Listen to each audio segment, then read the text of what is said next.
Assalamualaikum warahmatullahi wabarakatuh. Bismillah, alhamdulillah, assalatu wassalamu ala rasulillah wa ala alihi wa ashabihi wa mawala, la hawla wa la quwata illa billah, amma ba'd. Para pemirsa yang dimuliakan oleh Allah, dalam ayatnya Allah berfirman, yarfa'illahu alladhina amanu minkum walladhina utul ilma darajat. Allah mengangkat beberapa derajat mereka yang beriman dan memiliki pengetahuan. Dalam ayat yang lain Allah juga berfirman, hal yastawil ladina ya'lamuna wal ladina la ya'lamun. Dua ayat ini menjelaskan betapa pentingnya ilmu di dalam Islam, sehingga Islam menghargai mereka yang memiliki pengetahuan. Nabi pun bersabda dalam hadisnya, thalabul ilmi faridatun ala kulli muslimin wa muslimatin. Menuntut ilmu itu wajib bagi setiap muslim, baik laki-laki maupun perempuan. Dalam Islam, menuntut ilmu itu tidak ada batas waktu, tidak ada batas tempat. Utlubil ilma minal mahdi ilal lahdi. Tuntutlah ilmu semenjak kita berada dalam buayan hingga kita berada di liang lahat. Tuntutlah ilmu meskipun sampai ke negeri Cina. Utlubil ilma walau bisin.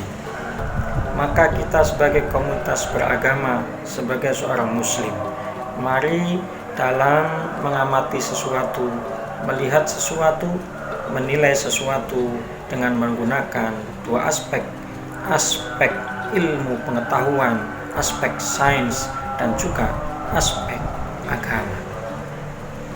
Terkait dengan kasus yang sedang kita hadapi saat ini, menyebarnya satu virus yang sangat luar biasa, yang sangat mematikan dan tidak tampak oleh mata kita, maka kita harus menggunakan pertimbangan sains di dalam menjaga diri kita. Sehingga meskipun kita ini adalah komunitas yang beragama, kita tetap harus menghormati temuan sains dengan mengikuti anjuran-anjuran kesehatan, supaya kita tidak menjadi korban daripada penyebaran virus yang mematikan ini. Oleh karena itu, Islam mengajarkan kepada kita dua hal. Yang pertama adalah ikhtiar, dan yang kedua adalah tawakal. Ikhtiar adalah upaya manusia sesuai dengan kapasitasnya sebagai manusia untuk melakukan sesuatu yang menurutnya adalah rasional, menurutnya memang harus dilakukan sebagai ukuran seorang manusia untuk mencapai tujuannya, untuk selamat dari mara bahaya. Ikhtiar wajib, tawakal juga wajib. Tidak boleh kita hanya berikhtiar tanpa bertawakal, atau hanya bertawakal tanpa berikhtiar. Ikhtiar 100%, tawakal juga 100%. Maka terkait dengan pandemi yang sedang kita hadapi saat ini, untuk menjaga diri kita, kita harus tetap berikhtiar sesuai dengan protokol kesehatan.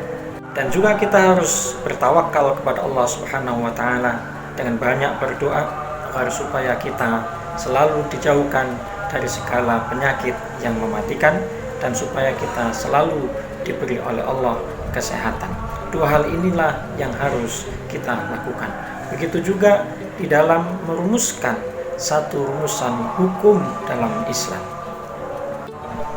Pertimbangan sains harus tetap menjadi pijakan, dan landasan normatif Al-Quran dan hadis juga menjadi pijakan. Dua-duanya harus kita pertemukan supaya kita tidak terjebak dalam sikap yang hanya menghormati pengetahuan tanpa menghormati agama, atau menghormati agama tanpa menghormati pengetahuan. Sebab jika itu kita lakukan, kita hanya menghormati temuan sains, temuan pengetahuan tanpa menghormati ajaran agama, atau sebaliknya, hanya berpegang teguh pada ajaran agama tanpa menghormati temuan sains, kita terjebak pada sikap yang disebut dengan single entity, entitas tunggal, yang itu merupakan bagian dari virus. Virus apa? virus pengetahuan, dan virus agama. Single entity tidak boleh kita lakukan. Yang harus kita lakukan adalah mempertemukan agama dengan sains. Ahli agama harus mau duduk bersama dengan ahli sains juga harus mau duduk bersama dengan ahli agama.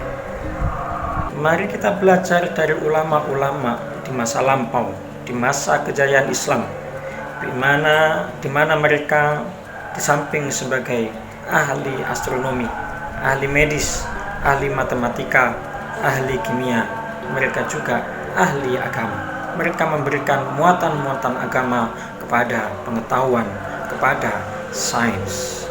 Sebaliknya, mereka juga menjelaskan Al-Quran, hadis dengan pendekatan sains, sehingga penjelasannya, ulasannya menjadi sesuatu yang sangat menakjubkan.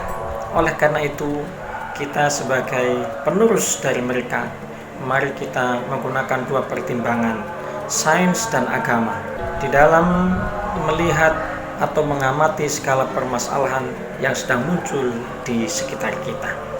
Memang sesuai dengan perjalanan waktu yang terus berjalan, permasalahan-permasalahan baru selalu muncul di sekitar kita, yang itu sering disebut dengan modern challenges. Modern challenges itulah yang kemudian menjadi tantangan baru bagi kita untuk merumuskan satu rumusan hukum Islam terkait dengan masalah yang kita hadapi, yang tentunya di masa Nabi seringkali tidak ditemukan masalah itu.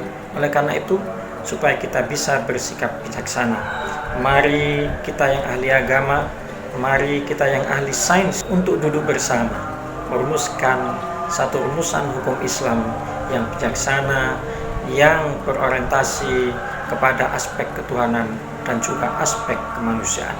Berorientasi kepada aspek ketuhanan karena kita merujuk kepada Al-Quran dan hadis. Berorientasi kepada manusia karena kita juga mempertimbangkan temuan sains. Mudah-mudahan pandemi yang sedang kita hadapi saat ini bisa menjadi pelajaran bagi kita, pentingnya ahli agama, pentingnya ahli sains untuk duduk bersama, untuk menunjukkan pentingnya ajaran agama, juga pentingnya temuan-temuan manusia yang berupa pengetahuan dan sains. Mudah-mudahan bermanfaat. Kurang lebihnya mohon maaf. Hadanallahu wa iyyakum ajma'in.